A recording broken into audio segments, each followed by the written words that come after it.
Salut à toi, passionné de science. Aujourd'hui, on te parle chirurgie.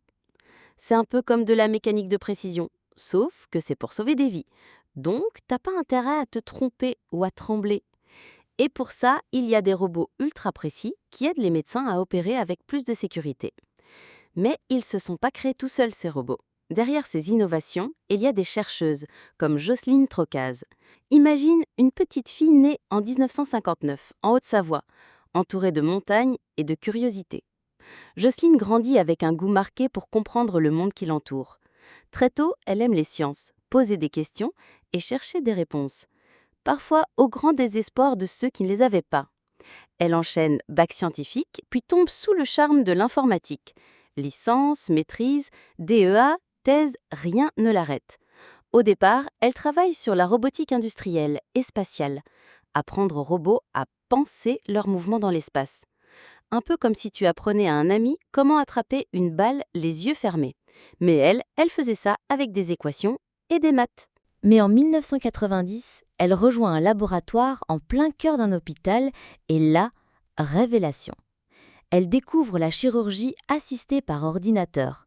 Concevoir des robots et des systèmes pour aider les chirurgiens à être plus précis, plus rapides et surtout plus sûrs. Son domaine maintenant, c'est l'imagerie médicale et la robotique médicale. L'imagerie médicale, c'est transformer des signaux invisibles, comme les IRM ou échographies, en images 3D claires et exploitables. La robotique médicale, c'est mettre ces images au service d'un robot qui collabore avec le chirurgien. Un exemple de son travail, la fusion d'images pour les biopsies de prostate. Imagine un GPS, mais à l'intérieur du corps, qui combine échographie et IRM pour savoir exactement où prélever et viser avec une précision millimétrique. Résultat, plus de 250 000 patients dans le monde en ont bénéficié. Elle innove aussi avec la comanipulation, un outil tenu à la fois par le chirurgien et par le robot corrigeant les petits tremblements ou erreurs, un peu comme si un copilote corrigeait discrètement la trajectoire pendant que tu conduis. Ses travaux lui valent de nombreuses distinctions.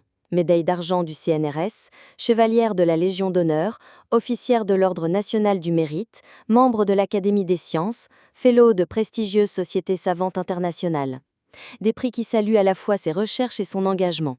Mais au-delà des prix, Jocelyne n'a jamais cessé d'enseigner, de former et surtout d'encourager les jeunes filles à oser les sciences. Pour elle, la technique ne suffit pas. Il faut comprendre les besoins humains et travailler main dans la main avec les médecins, les patients, les ingénieurs. Alors si tu aimes bricoler, résoudre des énigmes, imaginer des solutions, ou juste te demander « et si on faisait autrement ?», alors ta place est peut-être là aussi. La science, c'est fait pour tout le monde. Il suffit d'oser y entrer et d'y laisser son empreinte.